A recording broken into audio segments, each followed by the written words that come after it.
নিজের মাকে অস্বীকার করো, সেটা বারবার বলার দরকার নেই শঙ্খ।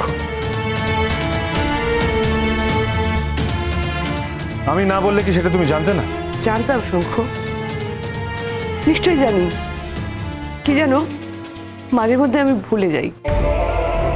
যখন তুমি আমার সামনে গিয়ে দাঁড়াও তখন আমার মনে হয় তুমি আমায় স্বীকার করো, তাই আমার সামনে গিয়ে দাঁড়াও। এটা আমার ভুল। আমি ও বাড়িতে যাই, বাবা ওখানে থাকে, তাই বাবা না থাকলে আমি ওই বাড়িতে যেতাম না।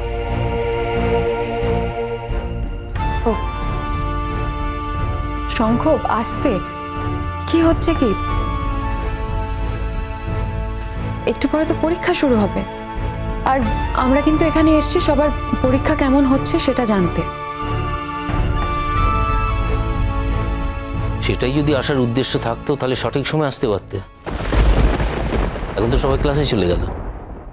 আসলে আঙ্কেল, আমার ক্লাস থেকে বেরোতে একটু দেরি হয়ে গেল, তাই ঠিক সময় মতো আসতে পারিনি। তুমি তো সবাই জয়েন করেছো, ক্লাস থেকে বেরোতে যখন দেরি হয়ে গেছিল তখন তোমার আসার দরকারটা কি ছিল?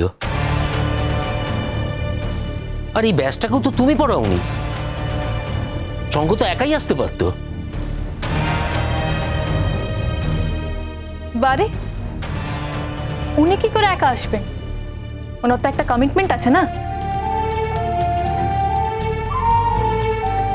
আর সেই কমিটমেন্ট নিশ্চয়ই স্টুডেন্টদের দেওয়া কমিটমেন্টের থেকে অনেক বড়। আপনার তো এটা বোঝা উচিত ছিল স্যার। আচ্ছা স্যার, ফাইনাল বেল পড়ে গেছে, এবার আমরা যাই। চল শাশ্বতী। স্যার এই না না, একবার তো প্রণাম করেছো, বারবার প্রণাম করতে হবে? তোমাকে একটা কথা বলবো মোহর, রাগ করবে না? আমাকে? আমি তো আপনাকে কিছু বলিনি। আমি সেটা জানি, তবুও আমি বলবো। বলুন, কি ব্যাপার? বলছি, তুমি শঙ্খ স্যারকে ব্যক্তিগতভাবে যতটাই অপছন্দ করো না কেন, তুমি তো ওনাদের কলেজেই পড়ো। আফটার অল উনি তোমার স্যার হন, তাই এভাবে পাবলিকলি দাঁড়িয়ে তুমি কিন্তু ওনাকে এভাবে অসম্মান করতে পারো না। এমন কিছু কথা বলতে পারো না যেটা বলার রাইট তোমার নেই। আশা করি তোমার আমার কথাটা মনে থাকবে।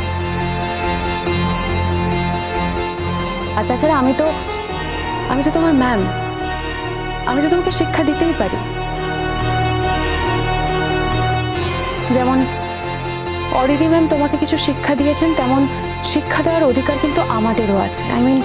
আমার আছে, কারণ এখন তুমি আমারও স্টুডেন্ট।